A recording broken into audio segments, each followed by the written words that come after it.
नमस्कार, आप देख रहे हैं क्राइम 24 आवर्स और मैं हूं आपके साथ ज्योति कनौजिया। आइए रुक करते हैं खबर की ओर। अहमदाबाद विधायक जिग्नेश मेवाणी ने कमलम से आम लोगों से किराए पर कारें लेने और भुगतान न करने वाली कारों को जब्त कर शराब तस्करी के लिए इस्तेमाल करने वाले लोगों पर कार्रवाई करने हेतु संयुक्त पुलिस आयुक्त से मिले।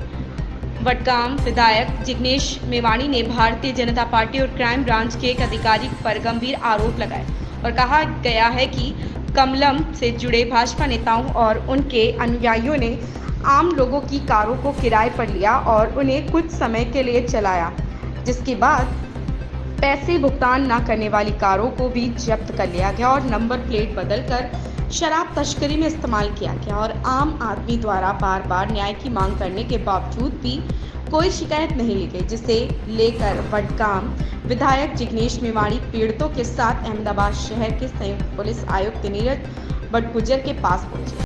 आपने रजूआत કરવામાં આવી છે, શું રજૂઆત છે અને શું પ્રશ્નો એમને લઈને આવ્યા? જી, આજરોજ અત્રે કચેરીમાં કાજલભાઈ નરેન્દ્રભાઈ જાદવ જે ફરિયાદી છે એમને દ્વારા એની તપાસમાં ઝડપથી કામ થાય અને બીજા જે સાક્ષીઓ દ્વારા અત્યારે રજૂઆત કરવામાં આવી અને એમની જે ફરિયાદ છે એ ગઈકાલે ક્રાઇમ બ્રાન્ચમાં એફઆઈઆર દાખલ થઈ ગઈ છે અને અત્યારે એમની તપાસ ચાલુ છે અને એ જે મુદ્દાઓ છે એમના તમામને આવરી લઈને તપાસ કરવામાં આવશે એ બાબતે બાંહેધરી આપવામાં આવેલી. સાહેબ, શું ફરિયાદ છે, કોની સામે આક્ષેપ છે અને શું આક્ષેપ છે? અત્યારે જે ગઈકાલે ક્રાઇમ બ્રાન્ચમાં ફરિયાદ દાખલ થઈ છે એમાં જે અરજી ઉપરથી ગુનો દાખલ કરવામાં આવ્યા છે કાજલભાઈ નરેન્દ્રભાઈ જાદવ દ્વારા અને એમના સાક્ષીઓ દ્વારા એમની જે ગાડીઓ છે એ પ્રિન્સભાઈ દ્વારા લઈ લીધી હતી અને એની જે છેતરપિંડી કરેલ છે એ બાબતે ફરિયાદ દાખલ કરવામાં આવેલ છે. કેટલી ગાડીઓ સર લીધી હોય એવો આક્ષેપ ધારાસભ્યએ કર્યો અને એમની સાથે કોઈ અન્ય વ્યક્તિ સામેલ છે કે કેમ એ બાબતે શું કીધું? અત્યારે જે જુદા જુદા મુદ્દાઓ ઉપર એને જે રજૂઆત કરેલ છે સાક્ષીઓ દ્વારા અને ફરિયાદી દ્વારા એને અત્યારે 48 જેવી જે ગાડીઓ છે એના નંબર અને લિસ્ટ આપેલ છે અને એ પોલીસ કમિશનર સાહેબને વંચાણે મૂકવામાં આવશે અને એના ઉપર કામગીરી કરવામાં આવશે.